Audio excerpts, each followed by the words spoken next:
Bismillahirrahmanirrahim. 6 bentuk ghibah yang dibolehkan. Di sini ada nih, ntar ya. Ada pembahasannya di sini. Ada 6 bentuk ghibah yang diperbolehkan, di antaranya menghibah seseorang karena kerusakannya. Kalau misalkan tidak diterangkan kepada orang lain, maka kerusakannya akan menimpa yang lain. Maka kita boleh menerangkan kerusakan dia, kita sampaikan kepada orang lain agar orang lain tidak terjatuh dalam kerusakan dia.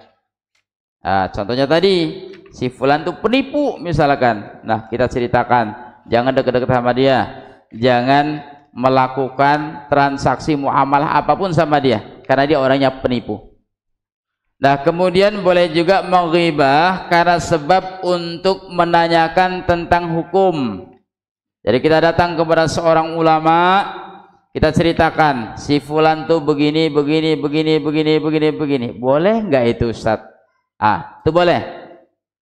Dalam rangka itu apa? Menjelaskan, mencari tahu tentang hukumnya. Demikian pula ghibah yang dibolehkan adalah mengadukan kezaliman seseorang. Jadi kita menceritakan aib dia karena sebab apa? Karena sebab untuk menghentikan kezaliman dia. Tetangga kita pencuri misalkan, kita ngadu Pak RT itu tetangga kami, cangkul lawak taruh di samping rumah, cangkul hilang. Ya. Pohon pisang tetangga situ ada pisangnya, pohonnya berdiri, buahnya hilang. Nah, mana itu Pak RT? Tolonglah nasihati dia. Boleh kita ceritakan? Boleh ya, boleh. Kenapa? Supaya untuk mencari solusi bagi dia. Nah, demikian pula Imam Nawawi ya dalam kitab Al-Adhkar. Imam Nawawi dalam kitab Al-Adhkar menjelaskan 6 bentuk ghibah yang dibolehkan. Yang pertama at-tadallum, mengadukan orang yang zalim, kayak pencuri tadi. Yang kedua al-isti'anah ala taghyir munkar, minta tolong agar kemungkaran dihentikan. Kepada Pak Polisi, kita datang Pak Polisi tolonglah tuh orang mabuk-mabuk di samping rumahku tuh, pusing awak dibikinnya, mau tidur payah, musiknya kuat-kuat.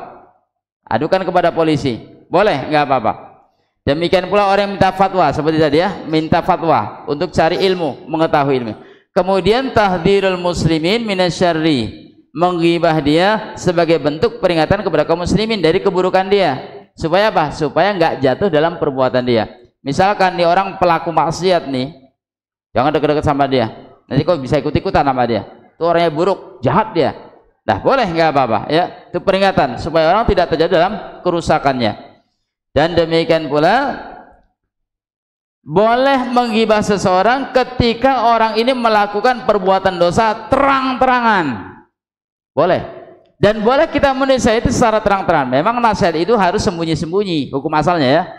Hukum asal nasihat 4 mata, sembunyi-sembunyi. Tapi kalau dia melakukan dosa, diam-diam. Tapi kalau dia melakukan dosa terang-terangan, dia mabuk, dia di depan orang ramai, boleh kita tegur ketika itu juga, kita nasihati boleh. Ya, kita ceritakan aib dia boleh. Kalau dia melakukan dosa terang-terangan, termasuk di medsos. Misalkan ada kesalahan, orang posting salah, dia postingannya salah, kita komen di situ, boleh nggak apa-apa, karena kan dia melakukannya di hadapan orang banyak, kawan dia kan banyak di situ, grupnya ya, misalkan, boleh kita tegur di situ. Kenapa? Karena dia melakukan kesalahan di hadapan orang banyak, boleh dinasihati di hadapan orang banyak. Tapi kalau dia melakukan dosa diam-diam, ini nggak boleh kita nasihati di hadapan orang banyak, nggak boleh. Nah, kenapa kita boleh menasihati dia di hadapan orang banyak? Karena dia melakukan dosa di hadapan orang banyak. Kalau nggak kita tegur di hadapan orang banyak akan mengira perbuatan itu boleh, maka akan mengganggu yang lain, berpengaruh pada yang lain, maka boleh. Kemudian di antaranya lagi adalah ra'aita man yashtari 'abdan yu'arif birsarqah, dan seterusnya. Abizina ya. Nah, yang berikutnya lagi di antaranya lagi adalah orang yang membeli sesuatu, ya, orang membeli sesuatu nggak tahu kalau misalkan barang itu rusak. Nah, maka boleh kita ceritakan aib orang yang menjual tadi. Nah, kenapa? Kalau nggak kita ceritakan, maka orang yang membeli barang itu nggak tahu kalau barang itu rusak. Maka kita ceritakan. Nah, ini boleh ya. Orang jual mobil, kita tahu mobil itu apa? Rusak dia. Tapi pembeli nggak tahu dan penjual tidak memberitahu. Maka kita boleh datangi. Wah, hati-hati, wah tuh. Kenapa? Itu mobil kemarin baru turun mesin, belum selesai dari pasang lagi. Misalkan, kasih tahu, boleh, ya boleh. Nah, jadi kalau misalkan ada barang yang dijual ada aibnya di situ, sementara pembeli tidak tahu, kita yang tahu, ceritakan itu, ya boleh. Kenapa? Karena menyelamatkan dari keburukan terhadap orang lain. Nah, demikian pula ketika seseorang ahli fikih, ulama, orang soleh, dia bergaul dengan orang fasik. Kalau dia bergaul dengan orang fasik bisa rusak kesolehan dia, maka kita boleh menceritakan itu orang fasik, itu pelaku bid'ah itu banyak sekali itu kesyirikan dilakukan, kerusakan fikrohnya itu, jangan dekat-dekat sama dia. Ini boleh ya. Nah, ini diantara beberapa hal yang kita boleh menceritakan. Banyak kali malah di sini ya.